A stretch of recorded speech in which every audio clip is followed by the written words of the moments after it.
ሰላም ጤና ይስጥልን አድማጭ ተመልካቾቻችን ሰኔ 28 2018 ዓ.ም ቀጠናዊ አገራዊ እንዲሁም ደግሞ በአማራ ክልል በተለይ በተለያዩ አካባቢዎች ያሉ አሁናዊ ሁኔታዎችን በተመለከተ ዝርዝር መረጃዎችን ይዣለሁ። እነዚህን የግንባር ዝርዝር መረጃዎች፣ ወታደራዊና ዲፕሎማሲያዊ መረጃዎች በቅደም ተከተል ወደ እናንተ እያደረስኩ አብሬያችሁ ቆያለሁ። እናንተም አብራችሁ እንድትቆዩ ነው በአክብሮት የምጋብዛችሁ። ሐሳብ አስተያየት ቢኖራችሁ ጥቆማ@gmail.com ላይ ልታደርሱ ትችላላችሁ። ወደ ሸዋሮቢት የሚወስደን መረጃ አለ። የሌሊት ወታደራዊ ኦፕሬሽን ነው። ይህንን በተመለከተ ዝርዝር መረጃ አደርሳችኋለሁ።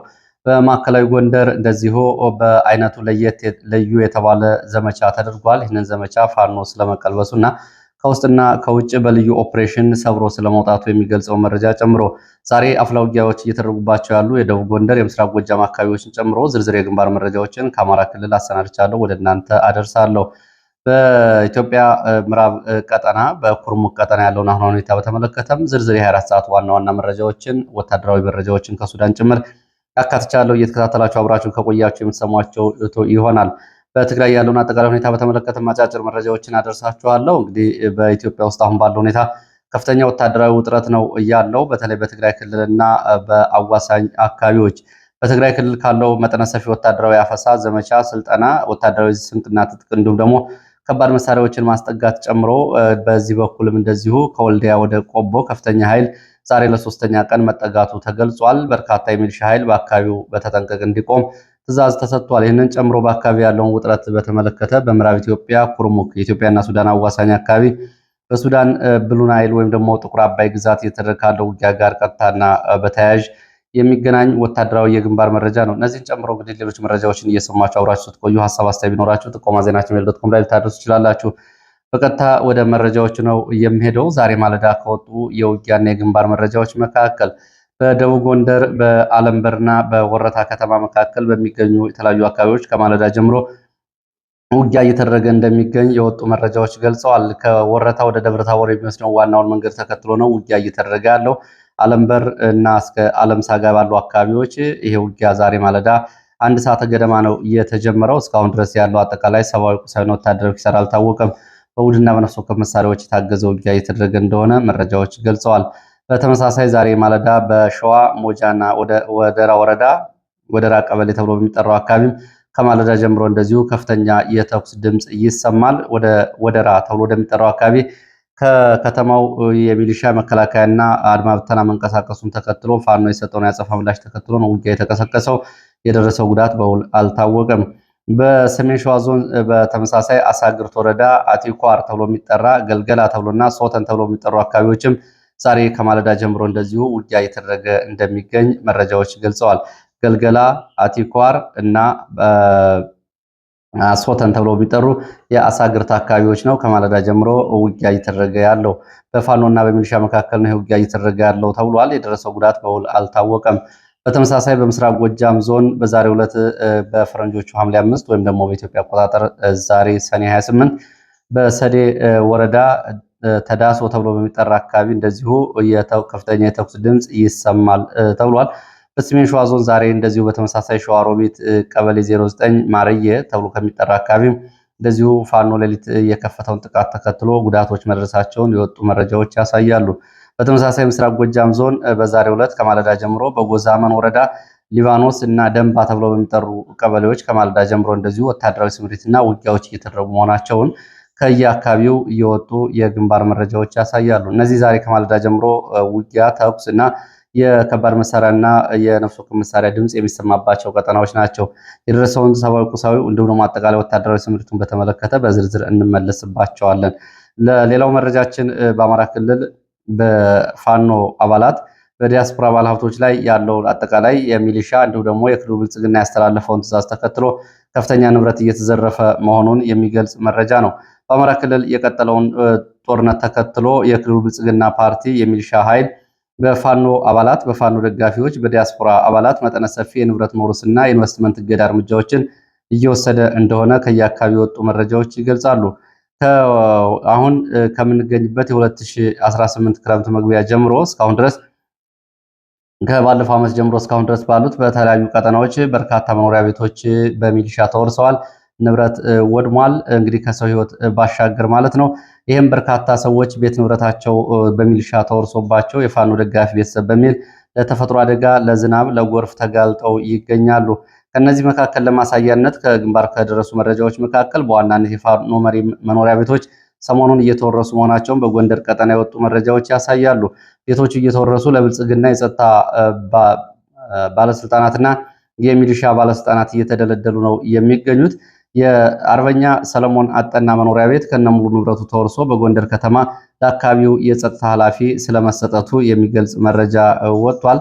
በተመሳሳይ እንደዚሁ የፋኖ ኢንጂነር በየነ አልማ መኖሪያ ቤት በተመሳሳይ ተወርሶ የሰዎቹ በረንዳ ላይ እንዲወድቁና እንዲጣሉ ከተደረገ በኋላ ቤቱ ለአካባቢው የጸጥታ ኃላፊ እንዲሰጥ መደረጉን፣ በተመሳሳይ አዲሱ ስንት የሚባል የፋኖ አባል መኖሪያ ቤቱ ለሚሊሻ፣ የንግድ ቤቱ እንዲሁም ደግሞ የእርሻ መጋዘኖቹ፣ የእህል መጋዘኖቹ፣ የሰብል ምርቱ ለሚሊሻና ለካቢኔ ቀለብ በሚል እንደተጫነ፣ ሆቴልና መኖሪያ ቤቱ እንደዚሁ የአካባቢው መሐመድ ካቲም ተብሎ ለሚጠራ የሚሊሻ ኃላፊ እንደተላለፈ የሚገልጹ መረጃዎች ናቸው የወጡት። ይሄ ለማሳያነት ነው። እንግዲህ በተለያዩ አካባቢዎችም እንደዚሁ በመተማ አካባቢ ቀደም ብሎ የፋኖ አባላት የነበራቸውን ሀብት መሬት በተመለከተ እንደዚሁ እየተወረሰ ለሚሊሻ እየተሰጠ ነው የሚገኘው።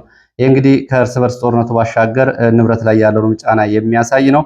በተመሳሳይ በተለያዩ አካባቢዎች መተማ ዮሐንስ የሚገኙ ጸጥታ ኃላፊዎች አካባቢ የፋኖ መሪዎችን የእርሻ መሬቶችን በመውሰድ ለሚሊሻ እየሰጡ ውጊያውን በራሱ ሀብት በራሱ ህይወት እንዲሆን እያደረጉ ነው። እንግዲህ ቀደም ብሎ እነ ሽመልስ አብዲሳ ያወጡት ስልት ነው።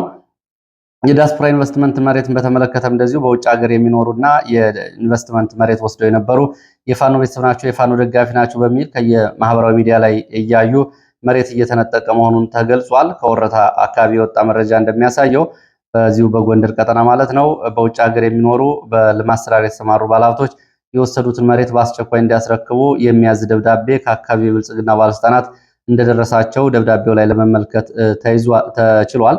በተያያዥ ጉዳዮች ላይ እንግዲህ ከአሁን በፊት ለምሳሌ በደንቢያ ቀጠና ትልቅ ሆቴል የነበረው ደረጀ በላይ ሆቴሉ እንዲወድም ተደርጎ እንዲሁም ደግሞ አካባቢው ለፖሊስና ለሚሊሻ ካምፕ እንዲሆን ተደርጓል።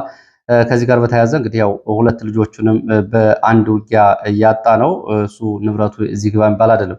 ለማንኛውም ይሄ ጉዳይ ግን በማን ይብሳል የሚለውን በተመለከተ የፋኖ መሪዎች የሚከተለውን አስተያየት ሰጥተዋል። በመንግስት በዚህ መልኩ ንብረት ማውደምና ማውረስ ውስጥ መግባቱ በፋኖ ቁጥጥር ስር ባሉ ገጠራማ ቀጠናዎች ለሚኖሩ የብልጽግና ባለስልጣናት፣ የመከላከያ አዛዦች፣ የፖሊስ አባላት ቤተሰቦች የከፋ አደጋና የበቀል እርምጃ እንዲወሰድ የሚገፋፋ ቢሆንም ፋኖ ግን ይህንን አያደርግም። ይህን ድርጊት የማይቆጠቡ ከሆነ ግን የተመረጡ እርምጃዎች በእነሱ ላይ ይወሰዳሉ ሲል ነው የገለጹት። የፋኖ ሰራዊት መተዳደሪያ ደንብ ላይ እንግዲህ ማንኛውም ታጋይ ንብረቱና ህይወቱ የቤተሰቡ ህልውና የማስከበር ግዴታ በእያንዳንዱ ታጋይ እጅ ውስጥ እንዳለና እንደወደቀ መተዳደሪያ ደንቡ ጭምር ይገልጻል። ወደ ሌሎች መረጃዎች ይቀጥላለሁ። ወደ ትግራይ መስደን መረጃ ላስከትልና ወደ አማራ ክልል የግንባር መረጃዎች ተመልሼ እመጣለሁ። በትግራይ ክልል ያለውን አጠቃላይ ወታደራዊ አፈሳ ተከትሎ የቀድሞው የኢትዮጵያ ጠቅላይ ሚኒስትር መለስ ዜናዊ ልጅ ሰምሃል መለስ በትግራይ ያለውን አጠቃላይ ሁኔታ በተመለከተ ለሚዲያ ጋር ቃለመጠይቅ አድርጋለች። በዚህ ቃለመጠይቋ በትግራይ የወጣውን አዲስ አስገዳጅ ወታደራዊ አዋጅ እና የህወሓት ጽሕፈት ቤት ኃላፊ ወይዘሮ ፈትለወርቅ ገብረ እግዚአብሔር ወይም ሞንጆሪኖ በቅጽል ስማቸው የሰጡትን አስተያየት በጽኑ ነው እየተቸችው። ሰምሃል አሁን ህወሓትን ፓርቲው ካለበት የአቅም መመናመን ወጥቶ መሬት ላይ ያለው ነባራዊ ሁኔታ ሊረዳ ይገባል ስትል ለህወሓት ምክረ ሀሳቧን እንዲሁም ደግሞ ጥሪ አቅርባለች። የደርግ ስርዓትን የሚያስታውስ አዋጅ ነው አሁን ደብረ ጽዮን ያወጡት ስትል የተናገረችው ሰምሃል በቅርቡ በትግራይ የወጣው አዲሱ አዋጅ ህግ በሚያውቁ ሰዎች ይቅርና ማንበብና መጻፍ የሚችሉ ሰዎች እንኳ ተጽፏል ተብሎ ለማመን ይከብዳል ስትል ነው አዋጁን የተቸችው። የሐሳብ ነጻነትን መገደብ አዋጁ በርካታ መዋቅራዊ ችግሮች ያሉበት መሆኑን የጠቆመችው ሰምሃል ህጉን ሌላው ቀርቶ ሐሜት እንኳ የማይፈቅድ የደርግ ዘመን ህግ ነው ስትል የነጻነት ገደብ ስጋቷን በእጅጉ አንጸባርቃለች። እንግዲህ ያው ለነሱ የአረመኔነት የጭራቅ ማሳያና ማነጻጸሪያቸው ደርግ ነው፣ ከደርግ የባሰ ነው እያሉ ነው የሚገኙት። አሁን የህወሓት ታጣቂዎችም ታጋዮችም ይህንን በተመለከተ ፈትለወርቅ ገብረ እግዚአብሔርን ደግሞ በነበረው ቃለ ምልልሷ ላይ ፈትለወርቅ ገብረ እግዚአብሔር በቅርቡ የሰጠችው መግለጫ በተመለከተ የተጠየቀችው ሰምሃል መለስ መሬት ላይ ያለውን ነባራዊ ሁኔታ ከመፍታት ይልቅ የራሷንና የቡድኑን ስልጣን ለማጠናከር ብቻ ያለመች ሴትዮ አሰልቺ ንግግር ስትል ቃለመጠይቋን ውድቅ አድርገዋለች። አሁን ያለውን የዓለም ሁኔታ ሆነ ዲፕሎማሲ እንዴት እንደሚሰራ ጨርሶ አልገባትም ስትል ሰመሃል ፈትለወርቅን ዘልፋታለች። ዲፕሎማሲ ማለት ለሚመጡብህ የተቃውሞ መግለጫዎች መልስ መስጠት ማለት አይደለም፣ ከዛ ይልቅ መሬት ላይ ያለውን እውነታ ተገንዝቦ ማሻሻያ እርምጃ ይዞ መቅረብ ነው ስትል ዲፕሎማሲ ማለትም ይሄን እንደሆነ ለነ ፈትለወርቅ ተናግራለች። ህወሓት ያለበትን የአመራር መመናመንና የህወሓትን መድከም በተመለከተ ቀደም ባሉ ጊዜያት በህወሓት ዙሪያ በርካታ ምሁራን፣ አሳቢዎችና ልሂቃን እንደነበሩ ያስታወሰችው ሰመሃል እንግዲህ ያው እሷ የመለስ ልጅ ነች። መለስ በኢህአዴግ ውስጥም ቁልፍ ሰው፣ በህወሓት ውስጥም ቁልፍ ሰው ነው። በነገራችን ላይ የህወሓት መውደቅ እንዲሁም ደግሞ የኢህአዴግ መውደቅ ከመለስ ሞት 5 ዓመት በኋላ የሆነው ያው በወቅቱ አንድ ጸጋዛ ባለ ሰው የጻፈው የመጽሐፍ አለ፣ ታዩ ትችላላችሁ። ከመለስ መሞት በኋላ በኢህአዴግ ውስጥ የነበረውን እንግዲህ አውራ ማጣት በተመለከተና የድርጅቱን ውድቀት በተመለከተ እነ በረከት ስምኦንና እነሱ የተሳተፉበት ጽሑፍ አለ፣ ታነቡ ትችላላችሁ።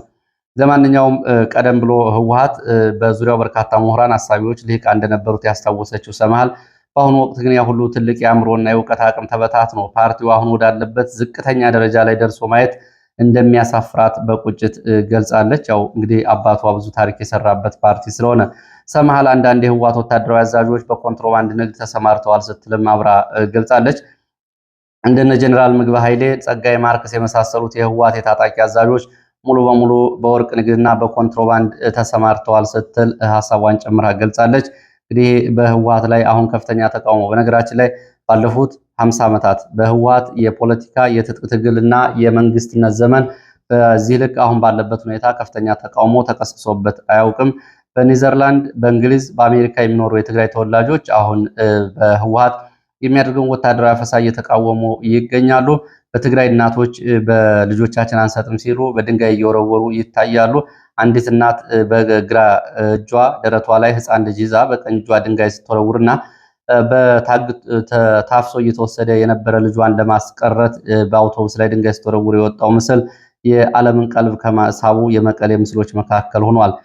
ከዚህ ጋር በተያያዘ የህወሓት ወታደራዊ ስምሪትን በተመለከተም በአምባላጌ ቀጠና ወታደራዊ እንቅስቃሴዎች ጨምረዋል። እንግዲህ ሰሞኑን በዚህ ቀጠና ያለውን አጠቃላይ ሁኔታ በየቀኑ እያደረስኳችሁ ነው። ትላንትና መሻሹ ከወጡ መረጃዎች መካከል ህወሓት በዚህ ቀጠና ጦርነት ለመጀመር የሚያስፈልገውን ቅድመ ዝግጅት ማጠናቀቁን የሚያሳዩ መረጃዎች ናቸው እየወጡ ያሉት። አዲ ሸሁ ተብሎ ከሚጠራው በማይጨው ቀጠና 4 ኪሎ ሜትር ርቀት ላይ በምትገኝ ወገል ተብሎ በሚጠራ ቀበሌ መድፎችን ጨምሮ በርካታ ከባድ የጦር መሳሪያዎችን ትናንትና ህወሓት አራግፏል። አካባቢው ላይ ከፍተኛ ወታደራዊ ዝግጅት የተደረገ መሆኑን ተረጋግጧል። ባለማጣ ከተማም ትናንት እንደዚሁ አመሻሹን የጦር መሳሪያዎች ወደ ግንባር ተላልፈዋል። በተለይ ቦታ ማርያም ተብሎ ወደሚጠራው አካባቢ ተጨማሪ ሞርተር እና ዲሽቃዎች ትናንትና አመሻሹን ሲገቡ፣ ትላንትና ምሽት አለማጣ ከተማም ከፍተኛ ተኩስ ይሰማ እንደነበር ተገልጿል። ገብርኤልና ሸባ ኮሌጅ ተብሎ የሚጠሩት አካባቢዎች ተከታታይ የጥይት ድምፅ ይሰማ እንደነበር አለማጣ መረጃዎች ገልጸዋል። ወደ አማራ ክልል የግንባር መረጃዎች መለሳለሁ። ወደ ሸዋሮቢት የሚወስደን መረጃ ነው የሚያስከትለው። በሸዋሮቢት ከተማ ሌሊት በነበረው ከፍተኛ ውጊያ በመንግስት የጸጥታ ኃይሎች ላይ ከፍተኛ ሰብአዊ ወታደራዊ ኪሳራ መድረሱን ዛሬ ማለዳ ከአካባቢ የወጡ መረጃዎች አመላክተዋል። የፋኖ አባላት ጥቃት የፈጸሙት በሸዋሮቢት ከተማ 01 ቀበሌ ተብሎ የሚጠራ ኢንሰርቱ ጉባ ተብሎ በሚጠራ ጊዜያዊ ወታደራዊ ካምፕ ላይ መሆኑን መረጃዎች ገልጸዋል። የፋኖ ኃይሎች በካምፑ ላይ በፈጸሙት ድንገተኛ የተጠና ኦፕሬሽን በቦታው የነበረ የመንግስት ኃይል በተለይ ሚሊሻ አብዛኛው ስለመደምሰሱ የወጡ መረጃዎች ያረጋግጣሉ። በተጨማሪም የጦር ሜዳ መነጽሮችን ጨምሮ የቡድንና የነፍስ ወከፍ ተተኳሾችን መሳሪያዎች በፋኖ እጅ ስለመግባታቸው የገለጹት የመረጃ ምንጮች ጥቃቱ በሌሊት የተፈጸመ በመሆኑ ምክንያት የደረሰውን ሰብአዊ፣ ቁሳዊ፣ ወታደራዊ ኪሳራ በውል ለማወቅ እንዳልተቻለ ሲገልጹ ይህንን ተንተርሶ ማብራሪያ እንዲሰጡ የጠየኳቸው የፋኖ አመራር አበበ ሙላቱ በቅጽል ስሙ አበበ ፂሞ ጥቃቱ የተፈጸመበትን ቦታ አረጋግጦ በካምፕ ውስጥ የነበረ ኃይል ስለመደምሰሱ ሪፖርት ደርሶኛል። አሃዛዊ መረጃውን በተመለከተ ግን የተጣራ ነገር የለም ብሏል።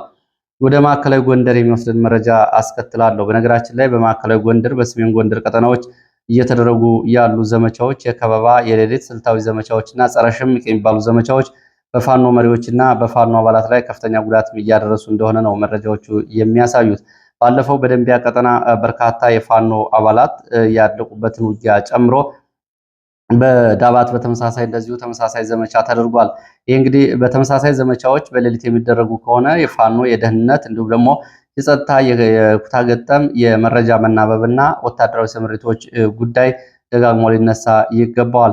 ይሄ የማቅረብላችሁ መረጃ እንግዲህ በተመሳሳይ ትላንትና በማዕከላዊ ጎንደር የነበረ ኦፕሬሽን ነው። ምንም እንኳ ኦፕሬሽኑ ቢከሽፍም ተያያዥነት እያለው ነው። ይህ እንግዲህ እንደዚህ አይነት መጠነ ሰፊ እንቅስቃሴዎች፣ ወታደራዊ ዘመቻዎች የሚደረጉት በዋናነት መረጃን መሰረት አድርጎ ነው። እንደዚህ አይነት ትልልቅ ዘመቻዎች ዋናው የመረጃ ምንጭ ደግሞ በፋኖ ውስጥ ያለ መረጃ ነው የሚሆነው። ሰሞኑን በዚህ ቀጠና እንግዲህ በሁለት ሳምንት ብቻ በመከላከያም በፋኖም በሲቪሊያንም በዚህ በጎንደር ቀጠና በታች ጋይንት ቤተልሔም የተፈጸመውን ጨምሮ በማዕከላዊ ጎንደር እስከ ዳባት ድረስ ብቻ የመከላከያ አባላትን ጨምሮ ከ580 በላይ ሰዎች በሁሉም በኩል አልቀዋል የሚል መረጃ ነው ያለው። በእርግጥ አንዳንድ የአሃዛዊ መረጃዎች ሊጨምሩም ሊቀንሱም ይችላሉ። የሆኑ እንግዲህ በማዕከላዊ ጎንደር ዞን የፋኖ መሪዎችን ማዕከል አድርጎ የተከፈተ መጠነ ሰፊ ልዩ ኦፕሬሽን በከባድ መከላከልና በመልሶ ማጥቃት መክሸፉን ነው ከአካባቢ የወጡ መረጃዎች የሚገልጹት። በጎንደር ዙሪያ የወጡ መረጃዎች እንደሚያመላክቱት በአካባቢው በሶስት ዋና ዋና ግንባሮች በአምስት ንዑስ ግንባሮች ለሰዓታት የዘለቀ ብርቱ ውጊያ ተካሂዷል። አዘዞ ዋናው የሰሜን ምዕራብ እዝ ማዘዣ እስከ ማክሰኝት ፍራንስ እንዲሁም ደግሞ ካርኖ ጋርኖ እስከ ሚካኤል ደብር በተዘረጋው ሰፊ ቦታ ላይ የመንግስት ኃይል የሚሊሻ አድማ ብተናና የፖሊስ ኃይል መከላከያን ጨምሮ በፋኖ መሪዎችን ከበባ ውስጥ ለማስገባት ልዩ ኦፕሬሽን ተሰጥቶት እንደነበር ነው መረጃዎች የሚገልጹት። ይሁን እንጂ ከጧቱ 12 ሰዓት ጀምሮ እስከ ቀኑ 8 ሰዓት ተኩል ድረስ የዘለቀው እልህ አስጨራሽ ውጊያ በፋኖ የበላይነት ስለመጠናቀቁ የፋኖ የመረጃ ምንጮች ገልጸዋል። የፋኖ የመረጃ ምንጮች የመንግስት ኃይሎች በአምስት አቅጣጫ መጠነ ሰፊ ከበባ ቢያደርጉም ከጀርባ ሌላ የፋኖ ኃይል ሽፋን በመስጠትና ተወርሮ በመግባት ከበባውን በመስበር የፋኖ ያጸፋ ምላሽ እንዲሰጥና ያለምንም ጉዳት የፋኖ መሪዎች እንዲወጡ አድርጓል። በዚህ በከበባው ውስጥ የነበረው የፋኖ ኃይል ያለምንም ጉዳት እንዲወጣ ተደርጓል። በስምሪት ወቅት ማክሰኝት ግንባር የተንቀሳቀሰው መከላከያ በጉትማን፣ ደንገል ተራራ፣ ጭንቃራ ተብሎ በሚጠሩ ሶስት ንዑስ ግንባሮች ከበባ ሲያደርግ ከበለሳ ደጎማ የመጣው ኃይል ደግሞ በይማዳ ተብሎ በሚጠራ ተራራማ ስፍራ በኩል ከበባ ሲያደርግ እንፍራንዝ የተንቀሳቀሰው አድማ ብተናና ሚሊሻ ደግሞ መንደር ማርያም ተብሎ በሚጠራው በኩል ከበባ በማድረግ ነው ይህንን በአምስት ንዑስ አቅጣጫዎች ተከፈተ ዘመቻ ከሚካኤል ደብር እስከ አርኖ ጋርኖ በተዘረጋው ቀጠና የተንቀሳቀሰ ፋኖ በዋናነት በኮማንዶ ያለው አዱኛ የሚመራው የፋኖ ኃይል ይህንን በብሬን በዲሽቃ በሞርተር በመታገዝ ይህንን ከበባ ሰብሮ እንዲወጣና ሽፋን እንዲያገኝ ለሌላው ፋኖ ኃይል ያደርገው። ከከበባ የወጡት የፋኖ ዋና አዛዦች እንደሚሉት እኛ ዛሬ ከዚህ ከበባ የወጣ ነው ከውስጥ ባደረግነው ያጸፋ ምላሽ ብቻ ሳይሆን ከውጭ ተወርሮ በደረሰልን የፋኖ ኃይል ነው። በመሆኑም አንዱ ሲከበብ ሌላው ሽፋን የሚሰጥበት የጋራ ዘመቻ ተጠናክሮ መቀጠል አለበት። ይህ ተሞክሮ በሁሉም መድረስ አለበት ብለዋል። በዘመቻው ላይ ማብራሪያ የሰጠው ፋኖ ያለው አዱኛ በበኩሉ በውጊያው በሺ የሚቆጠር የብሬን የክላሽንኮቭ ተተኳሾችን ጨምሮ የኤፍ1 ቦምቦች እንዲሁም ደግሞ ተቀጣጣይ ፈንጂዎችና ሬዲዮ መገናኛዎች በእጃችን ገብተዋል ብሏል። የደረሰውን የሰው ኃይል ጉዳት በተመለከተም በሁሉም ግንባሮች ያለው አጠቃላይ እንደሚያሳየው በአጠቃላይ ከ53 በላይ የሚሊሻ አድማ ብተናና የመከላከያ አባላት ጉዳት ደርሶባቸዋል። በማክሰኝት በፍራንዝ እንዲሁም ደግሞ በደጎማና በተለያዩ ግንባሮች ነው ሲል የገለጸው። ያው እንግዲህ ቁጥሩ አሃዛዊ መረጃው ሊጨምርም ሊቀንስም ይችላል። ይህንን በተመለከተ እንግዲህ ይሁን እንጂ እነዚህ አጠቃላይ ሟቾች ቁጥር መረጃዎቹን በተመለከተ ሊጨምሩ እንደሚችሉ ነው የተገለጸው። ምክንያቱም ለከበባ የመጣ ኃይል ነው እንግዲህ ከውስጥም ከውጭም ጥቃት ተከፍቶ ፋኖ ይህን ሰብሮ የወጣው። በዋናነት እዚህ መረጃ ላይ እንግዲህ የፋኖ አዛዦችም እንደሚሉት ከውስጥ የተሰጠ የእንቅስቃሴ መረጃ ነው የሚሉት። በጣም የከፋው ነገር ደግሞ በዚህ በጎንደር ቀጠና ደንቢያን እንግዲህ ብዙዎቻችሁ የምታውቁት ከሆነ በኢትዮጵያ ውስጥ ለጥ ካሉ ሜዳዎች መካከል የደንቢያ የጣና ተፋሰስ ከፎገራን፣ ደንቢያን፣ አለፋ ጣቁሳን ጨምሮ በዚህ ቀጠና ያው የሜዳው ሁኔታና የመልክዓ ምድሩ አቀማመጥ ይታወቃል። አፄ ቴዎድሮስ እንኳ በወቅቱ ውጊያ ሲያደርጉ እዚህ ደንቢያ ውስጥ አንድ ተራራማ ስፍራ ብቻ ነው ያገኙት። በአጠቃላይ ምን ማለት ነው? አካባቢውን እንግዲህ ምንም እንኳ መሬት ላይ ያሉት የፋኖ መሪዎች የሚያውቁት ቢሆንም መልክዓ ምድር አቀማመጡን ለእንደዚህ አይነት ውጊያዎች እንዲሁም ደግሞ ለሽምቅ ውጊያዎች ከማይመረጡ የኢትዮጵያ አካባቢዎች አንዱ ደንቢያ፣ ፎገራ እንደዚሁም ደግሞ አሁን የተጠቀሱት አካባቢዎች ናቸው። እነዚህ መልክዓ ምድር ሁኔታቸው እጅግ ለጥ ያለ ሜዳማ አካባቢ ነው። ስለዚህ ለሽምቅ ውጊያም ሆነ ለእንደዚህ አይነት የረጅም ጊዜ የሚወስድ ውጊያ የማይመረጡ ቀጠናዎች እንደሆኑ ነው እንግዲህ መረጃዎቹም የመልክዓ ምድር ሁኔታውም የሚያሳየው። በሰሜን ወሎ ዳውንት ወረዳ ጋል ተብሎ በሚጠራ አካባቢ ሌሊቱን የተንቀሳቀሰ የመከላከያ አድማ ብተና ጋር ፋኖ ውጊያ ማድረጉን የሚገልጹ መረጃዎችም ወጥተዋል። የመከላከያ የአድማ ብተናና የሚሊሻ አባላት በሌሊት ወደ ቀጠናው ተንቀሳቅሶ የፋኖ አባላትን ከበባ ውስጥ ለማስገባት ማሰቡን ተከትሎ ነው ውጊያ የተቀሰቀሰው። ይሁን እንጂ ፋኖ አባላት በሰጡት ጠንካራ ያጸፋ ምላሽ በተንቀሳቀሰው የመንግስት የጸጥታ ኃይል ላይ ጉዳት አድርሰው ወደኋላ እንዲያፈገፍግ ስለማድረጋቸው ዳውንት አካባቢ የወጡ መረጃዎች ይገልጻሉ። በዚህ ሁኔታ እስካሁን ድረስ የደረሰው ዝርዝር ጉዳት አልታወቀም። በንጹሐን ዜጎች ላይም ጉዳት ደርሷል። ሕክምና ላይ የነበሩ ሰዎችም እንደዚሁ ይሄ ጣቢያው የሕክምና ጣቢያው የፋኖ መታከሚያ ነው በሚል በሐኪሞቹ በሕክምና ቁሳቁስ በታካሚዎች ላይ የሚሊሻ አባላት እንግልት ስለመፈጸማቸውም የወጡ መረጃዎች ገልጸዋል። የአካባቢው አርሶ አደሮችም የፋኖ ደጋፊ ናቸው በሚል ቀንድ ከብቶቻቸውና ንብረትም በሚሊሻዎች እንደተዘረፈባቸው ከሰሜን ወሎ ዳውንት አካባቢ የወጡ መረጃዎች ያሳያሉ። ወደ ምዕራብ ኢትዮጵያ የሚወስደን መረጃ ላስቀጥል። በኢትዮጵያና ሱዳን አዋሳኝ ድንበር በስትራቴጂካዊ ኩርሙክ ቀጠና የኃይል ሚዛኑን ሙሉ በሙሉ የሚለውጠው ውጊያ ዛሬ አራተኛ ቀኑን ይዞ ቀጥሏል። ዛሬ ማለዳ ከአካባቢ የወጡ መረጃዎች ምንድናቸው የሚለውን ወደ እናንተ ላድርስ። በምዕራብ ኢትዮጵያ አሶሳ ዞን አዋሳኝ ቀጠና በሱዳን የጥቁር አባይ ወይም ደግሞ የብሉ ናይል ግዛት ድንበር በምትገኘው ኩርሙክ ከተማና አካባቢው ከባድ ውጊያ መከፈቱን መረጃዎቹ ያሳያሉ። አራተኛ ቀኑን ይዟል። ከአሶሳ 90 ኪሎ ሜትር ርቀት ላይ የሚገኘው ኩርሙክ እንግዲህ በአካባቢ ያለውን የታንክ የአየር ድብደባ ተከትሎ የውጊያው ድምፅ እስከ አሶሳ ከተማ እየተሰማ እንደሆነ የአሶሳ ከተማ የኢትዮ ፎከስ አድማጭ ተመልካቾች ተናግረዋል። ከግንባር የሚወጡ መረጃዎች እንደሚያመላክቱት ከባለፈው ሮቡ ጀምሮ በቀጠለው ከባድ ውጊያ ቁስለኞች ቁጥራቸው በከፍተኛ ሁኔታ ጨምረዋል። የፈጥኖ ደራሽ ኃይሉ ቁስለኞች ከሱዳን ኩርሙክ ከተማን እየለቀቁ ወደ ኢትዮጵያ ኩርሙክ በማፈግፈግ ላይ ናቸው ተብሏል። ኩርሙክ እንግዲህ ሁለት ኩርሙክ ነው ያለው፣ የኢትዮጵያ ኩርሙክ እና የሱዳን ኩርሙክ ነው። የሱዳን ኩርሙክን ያው ድንበር ላይ የምትገኘውን የፈጥኖ ደራሽ ኃይሉ እየለቀቀ ወደኋላ ወደ ኢትዮጵያ ኩርሙክ እያፈገፈገ እንደሆነ የዓይን እማኞች ገልጸዋል። በተጨማሪ ቁስለኞችን የጫኑ በርካታ አምቡላንሶች በየቀኑ ወደ አሶሳ ሸንገል ሆስፒታል እየገቡ ነው የሚገኙት። በአካባቢው የሚገኙ ሆስፒታሎች ለሌሎች ታካሚዎች አገልግሎት መስጠት አቁመው አሁን የአርኤስኤፍ ታጣቂዎችንና ኤስፒኤልኤም ታጣቂዎችን እያከሙ ነው የሚገኙ ተብሏል። የሱዳን መደበኛ ጦር አራተኛ እግረኛ ክፍለ ጦር በ13ኛ እና 16ኛ ብርጌዶች በመሆን ነው ከህዋት ታጣቂዎች ጋር በመቀናጀት በዚህ በአርኤስኤፍ የሱዳን ኩርሙክ ቀጠና ውጊያ እያደረጉ ያሉት። እንግዲህ በዚህ ቀጠና ወደ ደማዚን ተብሎ ወደሚጠራው የብሉ ናይል የጥቁር አባይ ሱዳን ግዛት የሚወስዱ ዋና ዋና መንገዶችንና የሱዳን ኩርሙክን በከፊል መቆጣጠራቸውን ዛሬ የወጡ መረጃዎች ገልጸዋል። ዛሬ በአካባቢው እንደዚሁ የከባድ መሳሪያና የአየር ጥቃት መፈጸሙን መረጃዎች ገልጸው በኩርሙክ ወረዳ ልዩ ስሙ ቡልሃ ጅብላ ተብሎ በሚጠራ ስፍራ የሚገኝ የኢትዮጵያ የቀድሞ መከላከያ ካምፕ አሁን የአርኤስኤፍ ወታደራዊ የሎጂስቲክ ማዕከል ላይ የአልቡራን ጦር የአየር ድብደባ መፈጸሙንና በሎጂስቲክ ማዕከሉ ጊዜያዊ ወታደራዊ ካምፕ ላይ ጉዳት መድረሱን መረጃዎች ገልጸዋል። ይህ በዚህ ቀጠና የተነሳው አዲስ ወታደራዊ ግጭት እንግዲህ ሰብአዊ ቀውሱም አስከትሏል። ከፍተኛ የወርቅ ክምችት የሚገኝበት የኩርሙክ ከተማ ቀደም ሲል ተፈናቅለው የነበሩ ነዋሪዎች ወደ ቀያቸው በመመለስ ላይ የነበሩ ቢሆንም ሰሞኑን በቀጠለው በታንክ በመድፍና በአየር የታገዘ ውጊያ ምክንያት እንደገና ከተማዋን ለቀዋል። የሱዳኗ ኩርሙክ ከተማ ሙሉ በሙሉ ነዋሪዎች ለቀው በመውጣታቸው የውጊያ አውድማ ብቻ ሆናለች። በአንጻሩ የኢትዮጵያ ኩርሙክ የአርኤስኤፍም የኢትዮጵያ መከላከያ ሰራዊትም የተወሰኑ ነዋሪዎችም ይገኙባታል ነው የተባለው። ወታደራዊ ተንታኞች እንደሚሉት ኩርሙክ ከተማ ከኢትዮጵያ ሱዳንና ደቡብ ሱዳን የምታገናኝ የንግድና የደህንነት መስቀለኛ መንገድ ቀጠና በመሆኗን እጅግ ከፍተኛ ዋጋ የሚሰጣት ወታደራዊ ቀጠና ነች። ደቡብ ምስራቅ ሱዳን እያሉ ነው የሚጠሩት የአርኤስኤፍ እና የአልቡርሃን ሰራዊት አዛዦች። ከዚህ እንግዲህ ከብሉ ናይል እስከ ከሰላ ባለው የምስራቅ ሱዳን መስመር ሙሉ ወታደራዊ የኃይል ሚዛን የሚለውጥ ውጊያ ነው እየተደረገ ያለው። ተጨማሪ መረጃዎችን ላድርስ ከምስራቅ አፍሪካ ቀጠናዎች። የዩጋንዳ በሱዳን ሀገር ውስጥ ከህጋዊ መንግስት ከአልቡርሃን ውጭ የሚቋቋመውን ማንኛውም ትይዩ ስልጣን አስተዳደር እንደማትቀበል በይፋ አስታውቃለች። በሱዳን የዩጋንዳ ልዩ መልእክተኛ ጆሴፍ ኦኩዌት በካርቱም ባደረጉት ዲፕሎማሲያዊ ጉብኝት ሀገራቸው በጀኔራል አብዱል ፈታህ አልቡርሃን የሚመራውን የሱዳን ሉዓላዊ ምክር ቤትን ብቻ የሀገሪቱ ብቸኛ ህጋዊ መንግስት አድርጋ እንደምትገነዘብ አረጋግጠዋል። ከሁለት ወራት በፊት ግን ጀኔራል መሐመድ ደጋሎ ወደዚህ ወደ ዩጋንዳ መጥቶ በዚህ በዩጋንዳ የሚገኙ ደጋፊዎችን አነጋግሮ ነበር። በወቅቱ የዩጋንዳ ባለስልጣናት አነጋግረውት ነበር።